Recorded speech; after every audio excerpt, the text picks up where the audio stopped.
أعوذ بالله من الشيطان الرجيم بسم الله الرحمن الرحيم والصلاة والسلام على الأشرف المرسلين أما بعد. Aujourd'hui on va parler, Inch'Allah, des arbres. On va sortir un peu des discussions autour des organes de l'être humain et on va s'intéresser à une forme végétale qui est l'arbre. L'arbre, c'est le végétal le plus solide sur Terre. Il a des racines très fortes, très solides. Il a un tronc qui se solidifie avec les années, qui devient de plus en plus fort et de plus en plus large avec le temps. Et puis une couronne avec les branches et les feuilles dont l'endroit où l'arbre va pouvoir donner ses fruits et de pouvoir se reproduire. Alors c'est un être vivant qui peut vivre très très longtemps. On sait que certains arbres sur cette terre vivent plusieurs milliers d'années. On peut rencontrer des arbres sur cette terre qui ont vécu le temps des prophètes, qui ont vécu des choses de l'histoire de l'humanité. Ils ont resté toujours solidement sur leur place. Et on va, en tout cas, même si ce sont des arbres d'exception, on va quand même rencontrer dans notre chemin des arbres qui ont plusieurs centaines d'années, qui ont vécu le Moyen-Âge, qui ont vécu la Révolution française, qui ont vécu les guerres et qui ont survécu tous les grands vents violents de l'humanité. Il y a c'est des êtres vivants qui nous parlent, qui nous sentent et qui sont notre présence et qui sont là. Allah nous a assuré la vie sur Terre et l'échange d'oxygène et le dioxyde de carbone grâce à ces êtres vivants. Ils sont en échange continu avec nous, donc ils vont absorber ce qui est déchet pour nous et ils vont rejeter ce qui est nourriture pour nous. Ils vont se nourrir également de tout ce qui était déchets organiques, comme on peut dire, qui transformés par les décomposeurs vont devenir les nutriments pour les arbres. Donc il y a un échange entre les êtres vivants et il y a un échange très étroit entre l'arbre et l'être humain. L'arbre apporte à l'être humain la possibilité de se chauffer. L'arbre apporte à l'être humain la possibilité de construire sa maison. L'arbre apporte à l'être humain d'ameubler sa maison. L'arbre, il est au service de l'être humain et en échange de l'être humain et en échangeant avec l'être humain de l'énergie également, pas que de l'air, de l'oxygène, mais aussi une force de bien-être qu'il va dégager pour nous. Quand on va dans les bois, quand on va dans une forêt, on va sentir une paix, on va sentir un apaisement dans l'entourage de ces êtres, avec leurs couleurs apaisantes. Ils sont là pour nous, pour vivre dans la sécurité, dans la solidité.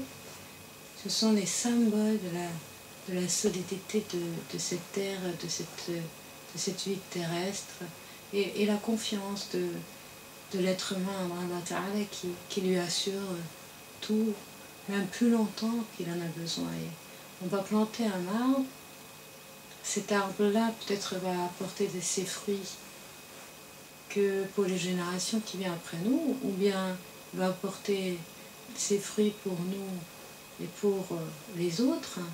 Mais l'arbre, c'est vraiment le symbole de continuité, le symbole de continuité de bonne œuvre. Si on s'occupe bien d'un arbre, avec le temps, il apporte du bien. Alors, c'est pour cela qu'il est recommandé pour l'être humain de toujours respecter et s'occuper bien des arbres. Et il est bien de cultiver la terre, porter des graines, des légumes et de céréales, mais ce sont des plantes qui vivent un an ou peut-être quelques années. Mais l'arbre c'est un investissement à long terme. L'arbre, c'est le symbole de l'œuvre de bienfaisance qui apporte ses fruits encore et encore, et qui va encore nous ajouter, même après notre mort, le bien qu'on avait apporté sur cette terre.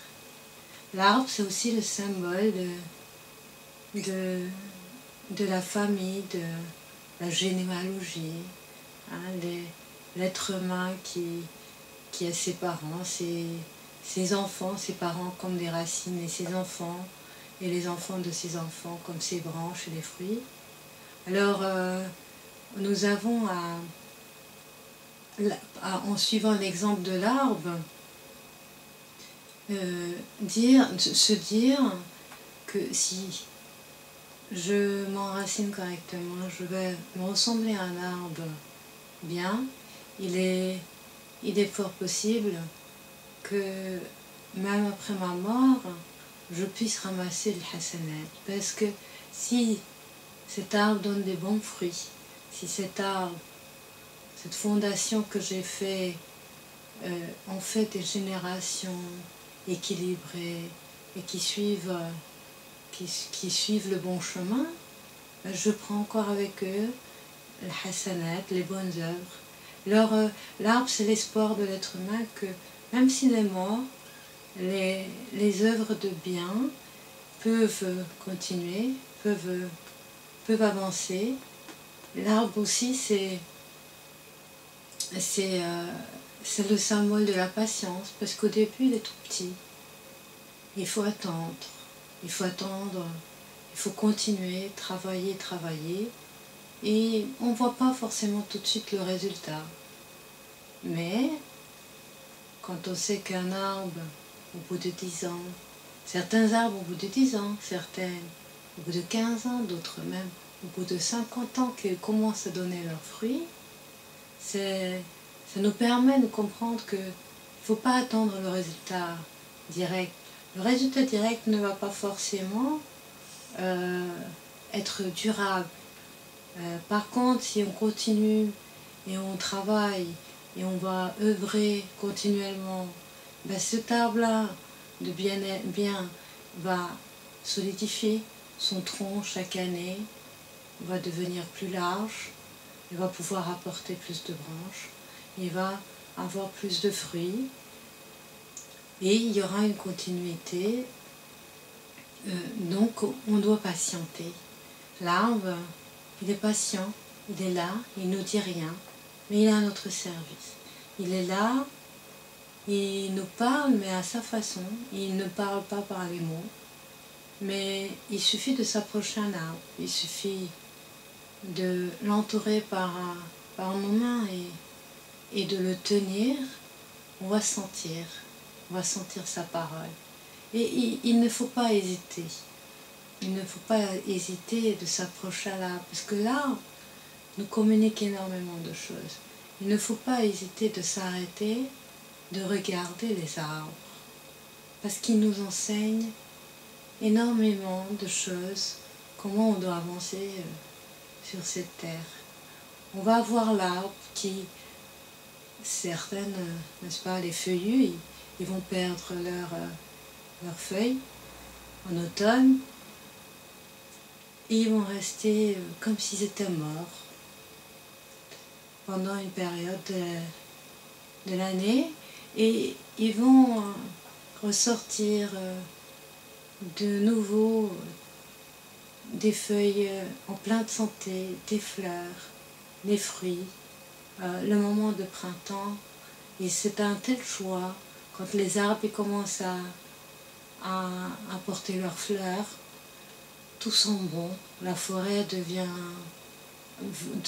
agréable, le cœur il se remplit de joie, la renaissance de l'arbre, de la nature apporte une telle énergie, une telle vitalité à l'être humain que quand on visite des forêts et des bois, des parcs au moment de printemps et on sent ces parfums extraordinaires de leurs fleurs, on comprend que le repos de l'arbre, ce n'était pas sa mort, mais c'était un besoin pour pouvoir reprendre le service. C'était un besoin de redémarrer l'espoir. C'était un besoin de redémarrer encore mieux que l'année passée. Alors Avatara, il nous donne aussi des moments comme ça, où on doit se vider comme l'arbre. Il y a le mois de Ramadan qui nous permet de vider notre corps, de réorganiser.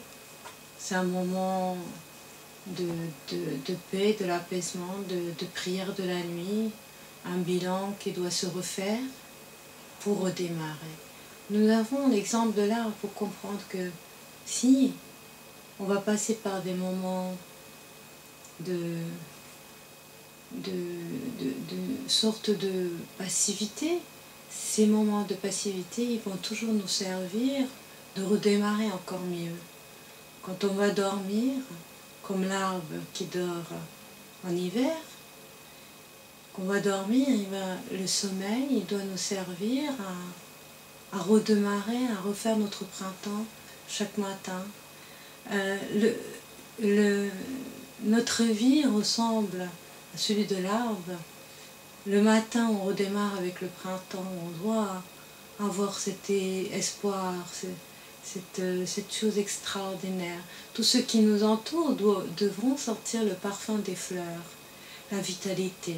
Et puis, on va arriver au soir de l'automne, où on est un peu fatigué, et on va finir notre journée par des feuilles qui tombent, certes, mais d'une couleur magnifique.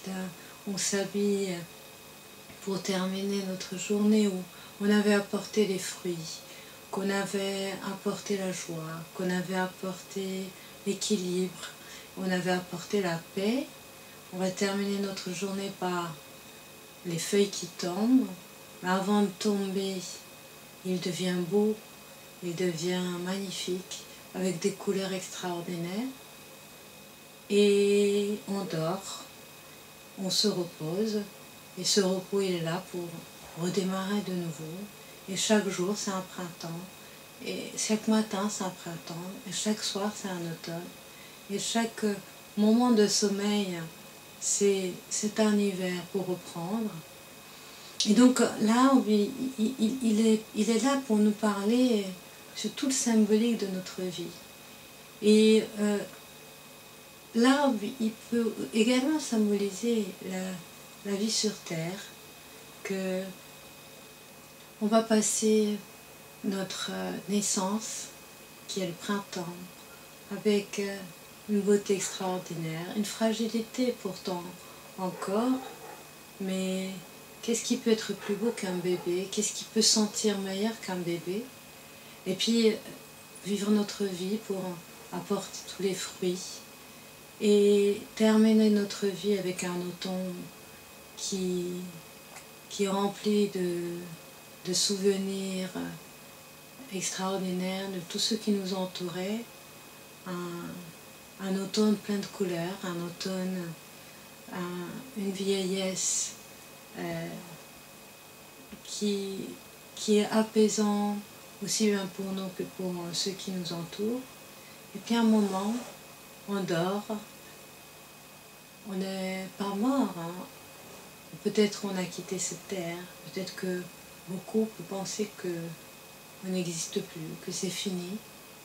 Et puis tout cela en fait pour se réveiller pour un printemps encore plus beau et encore meilleur, qui est le jour de jugement. Espérons que ce sera un réel printemps pour chacun de nous, et que ce qu'il a laissé, cet arbre derrière lui, toutes ces feuilles mortes, toutes ces feuilles qui sont tombées d'une manière beau et extraordinaire, ils vont nourrir la terre, ils vont nourrir ce qui vient après, hein. Ils vont être peut-être décomposés par les décomposeurs pour devenir la nourriture pour les générations futures. On doit vraiment prendre l'exemple de l'arbre dans le service, prendre l'exemple de l'arbre qui est prêt toujours de donner, prendre l'exemple de l'arbre qui n'hésite pas de se produire des kilos et des kilos, et parfois des centaines de kilos de fruits, et semer ses graines partout. Mais l'arbre, pour survivre, pour que son espèce survive, donc il est bien obligé de produire des fruits. Il est bien obligé d'avoir les graines qui vont pouvoir repousser et donner d'autres arbres. Mais pour cela, il est tellement généreux. Il va d'abord donner des fleurs qui sont bonnes, qui sont remplies de nectar, pour nourrir de ceux qui vont lui rendre service, pour nourrir les insectes polliniseurs, pour nourrir les abeilles par leur nectar, pour être attirant pour eux, pour qu'ils puissent porter ses fruits. Et puis les fruits de l'arbre qui sont délicieux, hein. Tout le monde a envie de prendre les fruits de l'arbre. Alors les gens ils cueillent les fruits, les animaux ils prennent les fruits, ils vont transporter partout. C'est ainsi que l'arbre il reste solide à sa place, mais il apporte ses graines partout, parce qu'il a attiré par ses fruits, par la beauté et le goût extraordinaire de ses fruits, il a attiré des autres qui peuvent se déplacer pour amener sa graine ailleurs. Et la graine n'est pas utile pour les autres. C'est le fruit qui sont intéressés, qui les intéresse. Alors la graine va être jetée, puisqu'il n'apporte pas de bénéfice pour celui qui avait cueilli ce fruit. Quand il va être jeté, l'arbre va pouvoir repousser. Son espèce va pouvoir retrouver une nouvelle naissance. Et cette image-là de fruits, le fruit de nous, c'est nos enfants et les enfants de nos enfants, les générations qui nous suivent. Il faut qu'ils deviennent des fruits délicieux, que tout le monde a envie de prendre, tout le monde a envie de les côtoyer, tout le monde a envie de les porter partout. Et quand ces fruits ils vont donner aux autres et qu'il va rester que les graines, ils vont pouvoir repousser eux aussi et apporter d'autres arbres. Et c'est ainsi qu'on peut changer le monde. C'est ainsi que, tout en restant solide à sa place, apporter ces fruits délicieux, on peut remplir la terre de ces arbres qui repoussent partout, et l'espèce du bien peut se trouver partout sur la terre. Prenons l'exemple de l'arbre. Comment il faut faire? Il nous montre. Il a une telle sagesse qu'Allah Ta'ala lui a donné. Observons cette sagesse qu'il nous apporte. Parce qu'Allah Ta'ala, il avait créé cet être pour pouvoir voir loin, et pour l'être humain. Il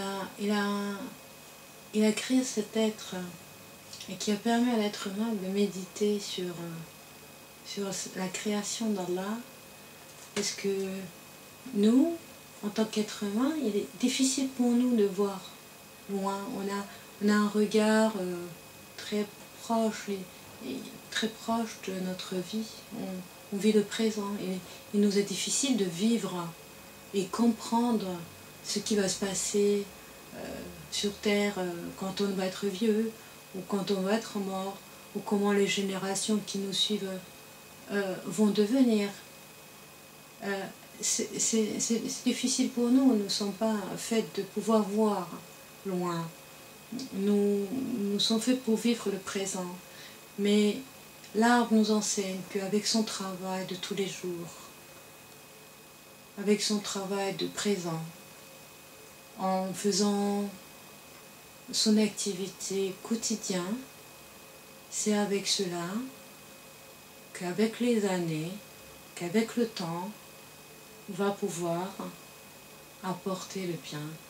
On va devenir le poumon du monde. On va remplir le monde de paix, de calme, de l'apaisement et de la nourriture. Et c'est ainsi, si on médite sur l'image de l'arbre, si on s'approche à l'arbre, si on est avec lui beaucoup, eh ben on va pouvoir comprendre la vision de loin. On va comprendre l'importance de notre rôle. On va comprendre quel est le travail à faire par rapport à nos branches, nos feuilles et nos fruits. Et il nous permet aussi donc d'acquérir cette patience pour regarder loin. Et c'est ainsi qu'on va pouvoir vivre en harmonie avec lui et en respect. Mais si on ne respecte pas l'arbre, si on le voit comme un présent, si on le voit qu'on peut couper tout pour une utilisation de présent, on se trompe. Et si on ne médite pas sur l'arbre, on va dire, on choisit l'arbre pour le couper pour une inutilité, pour le luxe, d'une manière irresponsable. Et c'est ainsi que notre vie va refléter exactement ce qu'on avait fait à l'arbre. Notre vie va refléter de s'attacher au présent à la place de voir loin. Et à partir de là, malheureusement, les résultats de notre vie ne seront pas aussi bénéfiques qu'ils pouvaient être le moment qu'on avait suivi, l'exemple qu'Allah Ta'ala nous a révélé, l'exemple qu'Allah Ta'ala nous a montré, qui était devant nos yeux tous les jours, et qui, si on s'est arrêté un moment pour y réfléchir, on aura pu apprendre beaucoup. Wa subhana rabbika rabbil izzati amma yasifun wa salamun ala al mursalin walhamdulillahi rabbil alamin.